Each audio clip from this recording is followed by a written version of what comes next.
In this tutorial, I'm going to show you how to use Local by Flywheel to install WordPress on your Mac computer. The same process works for Windows, but it's just a different application. It's the same company, different application for Windows and Mac, but same process works. So after we're done, we're going to have a WordPress site installed on your Mac computer locally using Flywheel.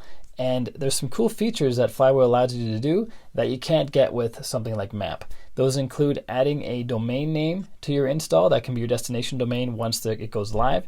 You can have live links to give to clients so they can view your site as you're developing it and give you feedback on your local server, which is pretty awesome. And you can have blueprints, which allow you to spin up WordPress sites really quickly using your best and your favorite build-outs so you can start a site a lot faster. And we're getting started on this tutorial right now.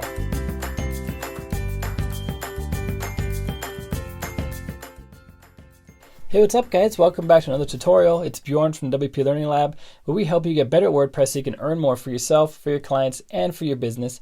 If you're new here and you like WordPress tips, tricks, and hacks and getting better at it, make sure you click on subscribe, then the bell notification icon so you don't miss anything. And then check out our private Facebook group, linked to in the description down below. That's where we talk WordPress all day long, so you can get even better at it after you watch these tutorials. So make sure you check that out. And with that out of the way, let's check out this screen capture. I'll see you there. To get started, first go to local.getflywheel.com. I've got this link in the description down below, so you can click on that or just type it in your browser, whichever you prefer.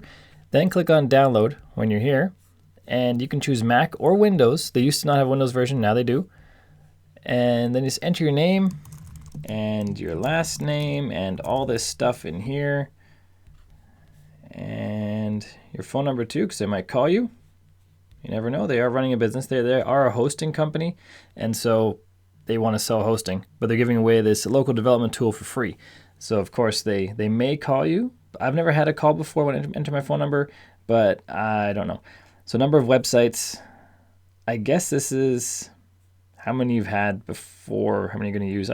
This is just for their data gathering, so I'm just going to choose more than 30. Click on Get Now. It says here the file size, or it said there, file size is about 500 megabytes, so it takes a few minutes to download. I'm just going to pause this till downloading is done. Now our download's complete. I'm going to find this in my Finder on my hard drive.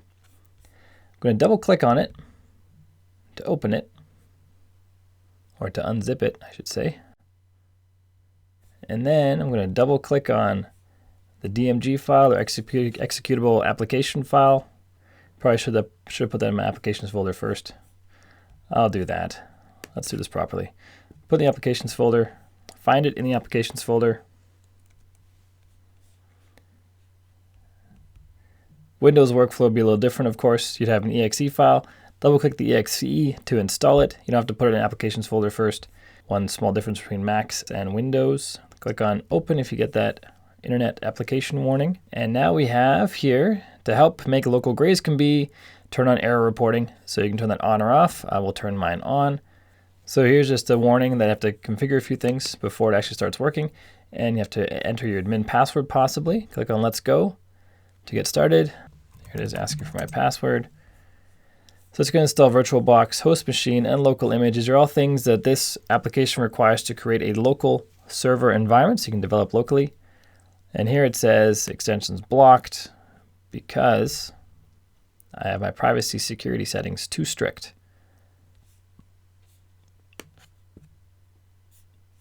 So I'm going to unlock this.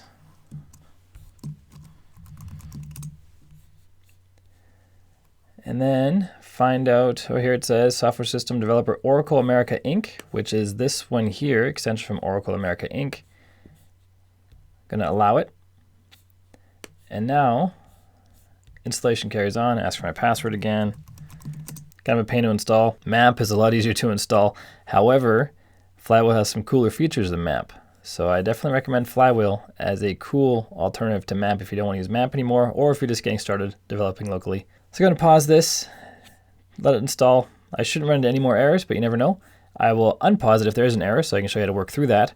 But if there are no more errors, I will just come back when the installation is complete. So everything's installed. We have this nice clean looking interface, and we can click on create new site to create a new local site. But before we do that, I'm going to go into my preferences for this program. And these preferences will be used anytime a new website is spun up through this program. I'm going to keep my username as Bjorn because that's fine. I'm going to create a development password, and these would be the ones used to log into the WordPress site. So if you have the same one in here as your default, every site you spin up is going to have the same information to log in, which is pretty handy and easy. And I'm going to set that as my admin email. Domain suffix, I'll just keep it as .local right now. The site's path is by default, the program creates a local sites folder. I'm just going to keep it in there. I'm going to keep it on development mode. I'm going to use PHP 7. Just 7.0. MySQL, I'm going to put to 5.6. Apache for my server. Then I'm going to click on Apply. Then I'm going to head into Advanced. And for on my Mac, I use Terminal as my terminal app, and you can use SSH to upload to a server, which is pretty awesome. So on Windows, I believe Putty is a program you could use for this. On a Mac, it's Terminal. So mine was already set to that, so let's keep it there. And I'm going to close out the preferences because that's all done for now. Now we're going to create a new site by clicking on Create a New Site. I'm going to call this site my top demo site. Advanced options. This is what the local site name is going to be, or local site domain. This is what the site path is going to be. This local site domain, the reason this one's important is this is the domain that's going to be in the database. So if you already know the domain of the site where it's going to live in the future, you'd want to enter that domain here. So maybe the domain name is going to be exactly this, just with the .com. Now this is going to be in the database, and by doing this, all of the links, all of the images, all the paths on your site will have the correct domain name. So when you upload to your server, you don't need to run a SQL query to change all the domain names in the paths. So this is a time-saving step right here. It's pretty cool. This is something you don't have on Map. And we can change our site path if we want to, but I'll just keep mine as this. You can create a site from a blueprint, which we'll get into in just a minute, but we don't have a blueprint right now. So I'm just going to click on Continue. And we have a preferred setup or our custom setup. This is the one we set up just a moment ago. And our preferred one is set up as this. So pick the one that you like. I'm going to click on Continue. The name, password, and email are preset from the preferences we did earlier. You can, under advanced options, you can choose multi-site or no, and whether it's subdirectory or subdomain. I'm just going to choose no for that at the moment. Click on Add Site. Installation takes a few minutes, so I'm just going to pause or fast forward. So now I've got to enter my password here. This is the password for the computer, not for the website. And our site is up and running. We can choose to stop site, which we'll get into in a minute, but basically stopping site means the site will be inaccessible. So if we want to view the site, how it is right now, just click on this View Site button over here, and it opened up on my other screen. So I'm going to drag it back over to here. And this is our brand new locally hosted WordPress site on our local computer. And the domain name is showing as an actual live domain name, but don't worry about that. It's not actually a domain name. This is on my computer. So let's go back to our Flywheel application. Now the great thing is that we can do now is you can save this installation as a blueprint. So I'm going to go into this site. I'm going to make some changes. It's going to log in with the login credentials that I set earlier. And if you were going to do this, I'd recommend that you go into Posts, delete the Hello World, go into Pages, delete the sample page, and then I would create, I think, 3 pages. Sorry, that's 5, not 3. I can count. Don't worry, I can count. So let's create a home page. Save it as draft. Let's create an About Us page. Save as draft. Services page. Save as draft. Contact Us page. Save as draft. And I've got an extra one for good measure. Just not going to make another one. So now we have a bunch of pages created. And these are pages that are common to a lot of websites. Maybe all websites have at least homepage, contact, and about, and privacy. Services on some, not others. But the first 4, you'd think, appear on pretty much all websites. Then we go into themes, and you go ahead and install all your favorite themes here. And plugins, you'd go ahead and install all your favorite plugins. And then under settings, we do some general housekeeping settings here. So you might make this more generic, like change the title, change the tagline. The URL and site address we leave as they are here. And then we set these settings as we like to have them. Time zones, things of that nature. So go through all the settings and set them up in a way that is functional for you. So if you're building websites, you're going to at some point have a custom build out that you use as your beginning step for pretty much all websites you create. So create those settings however they are for you, and then go back to Flywheel, right click on the site, click on Save as Blueprint, and I'm going to call this, for example, WP build out for business sites. You could have a build out for portfolio sites. You could have whatever kind of build outs you want, as many as you want. And you choose all these settings, click on Save Blueprint. Then the next time you spin up a site, you can base it on the blueprint. And so it has all the stuff pre-done, has the themes, has the plugins, has all the things that you normally use already on the site. So to show you how that works, I'm just going to click on Add Local Site.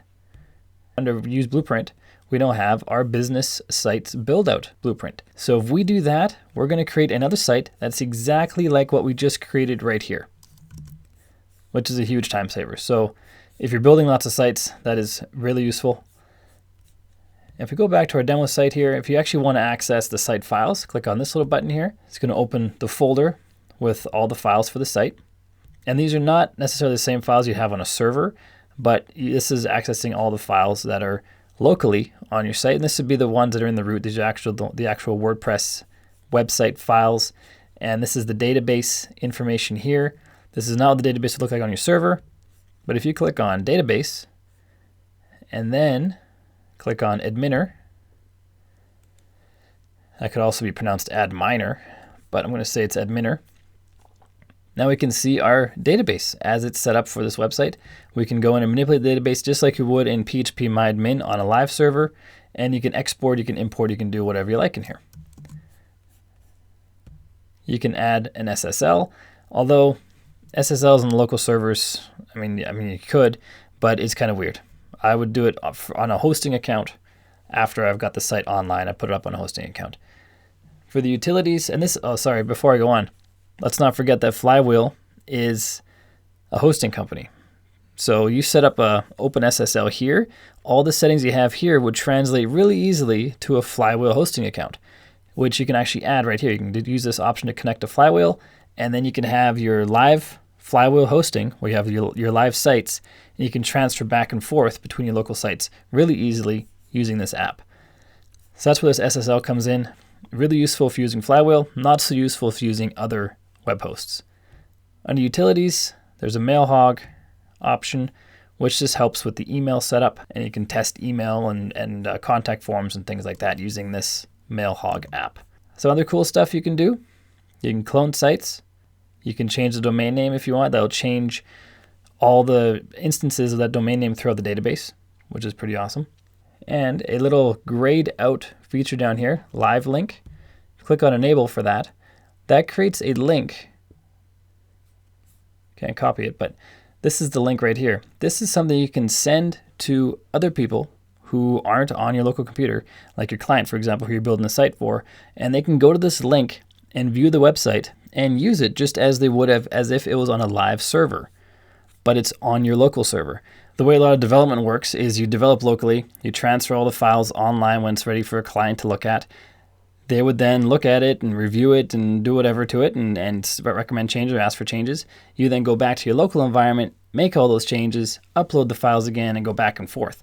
This makes that process so much easier because you can just share a local link to your site. And then, once you're done viewing it, just click on Disable down here. And then if we refresh this page, this link should no longer work. Yes, that link is now shut down. And we want to do it again. Click on Enable. We have a new link. This is a different one. You'll notice this starts with a 078. This one started with a 9CD. Different link. Also, again, accessible to clients, disable it, and then access to your local server is then shut down. And it's not really access to your local server, it's access to the site on your local server. So it's not like they can all of a sudden access all the files on your hard drive.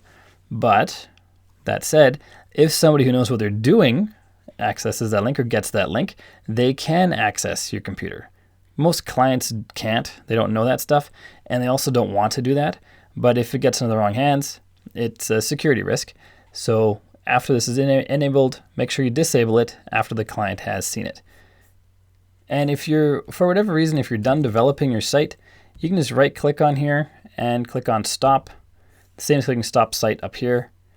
And this will stop the site. It's basically shutting down the local server for this website. So once it's stopped, our local environment will no longer be accessible. So I'm just going to wait for this and show you what happens. So now it's stopped. If we refresh out here, we get a local router error, site not running. You can click on start site up here, or right click on here again and choose start site right there. Then when it's running again, come back out here, refresh, and let's go back to our home page. And now our site's back online. We can go back into our dashboard and develop as normal. And that is the basics to Flywheel. It's super handy. So if you're looking for an app to help you work locally on your computer, then check out Local by Flywheel. Just be aware they may try to sell you hosting after you download this free application, but you don't have to buy it, obviously. And I've never really heard of them as far as hosts go, so they may be good, they may not be good, I don't know. But if you do need hosting, maybe they're a viable option for you, and since they tie in with this app, it may make your local development and hosting a whole lot simpler. So that's how it works. I hope this video helps you. If you haven't done so yet, make sure you hit subscribe, then the bell notification icon somewhere on the video up here, but on the page down below. And then check out the Facebook group, linked to in the description down below. And after that, check out one of these videos that popped up on the right-hand side so you get even better WordPress. And until next time, keep crushing it, and I will see you in the next video.